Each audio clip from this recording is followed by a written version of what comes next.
La Biblia es el libro de fe y práctica que Dios ha dejado para todo verdadero creyente.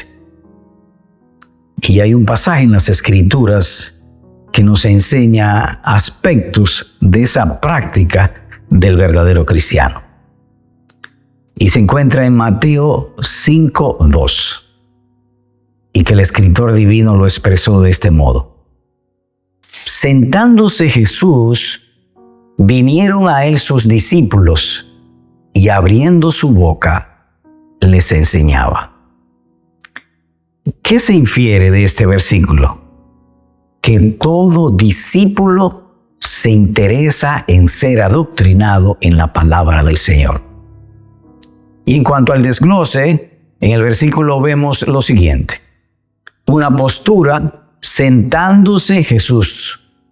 Una comitiva, vinieron a él sus discípulos. Una capacitación, abriendo su boca, les enseñaba. ¿Cuál es la ocasión de estas palabras? Dice allí que el Señor Jesús, viendo la multitud, miles de personas siguiéndole, ¿qué hizo él? Entonces él, como dice aquí, se sentó, les enseñaba. Iban tras él. Él había hecho muchos milagros, había hecho muchos discursos, pero lo básico y lo importante es ser enseñado por el Señor Jesucristo. Esto además notará la naturaleza espiritual de una persona. Me explico. Las vacas son herbívoras, comen hierbas. Los discípulos de Cristo son cristianos. Su comida es las enseñanzas que salen de la boca del Señor Jesucristo. Nótense cómo lo dice el texto. Vinieron a él sus discípulos. ¿Y cuál fue la reacción del Señor? Abriendo su boca, les enseñaba.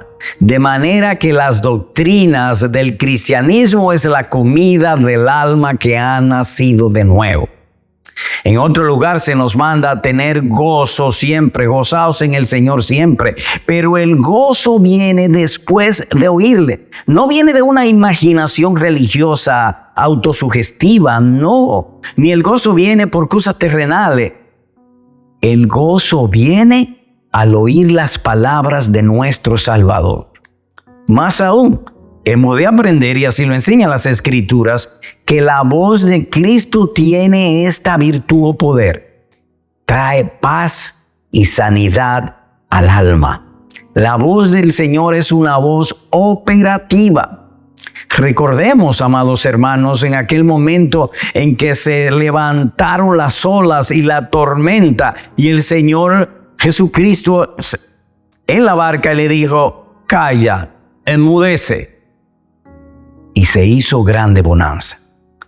Eso significa entonces dos cosas: que la voz de Cristo es operativa, por un lado, y por el otro lado, todas las criaturas tienen un oído a la voz del Señor.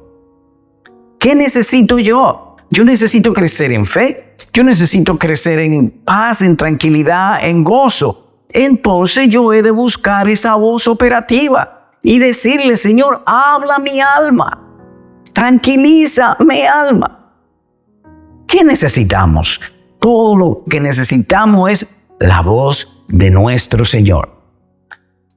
Ese interés que pusieron los discípulos y que siempre tuvieron a menudo cuando iban a la casa, le dice: explícanos, enséñanos.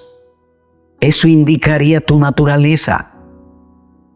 Hay ahora mucha falsedad, que lo que buscan es prosperidad, dinero, fama, popularidad. Eso no hace nada para el alma. No solamente de pan vivirá el hombre, sino de toda palabra que sale de la boca de Dios. Amado hermano, entonces lo tuyo es amar las doctrinas de tu Salvador. Eso será una señal de que te escogió. Por ejemplo, recuerdo cuando estaba pequeño, mi mamá me hablaba y yo respondía, porque era mi mamá. Mi papá me daba una orden y yo respondía: ponte a estudiar, y yo lo hacía, porque era mi papá.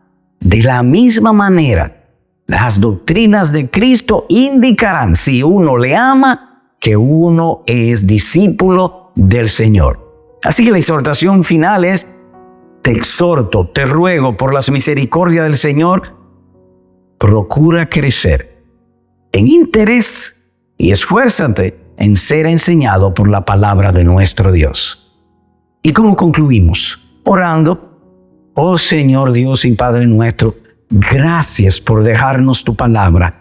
Te rogamos, te suplicamos, ensancha nuestros corazones para amar tu palabra cada vez más, porque tú nos has dicho que sin ti nada podemos hacer. Ten misericordia de nosotros. Amén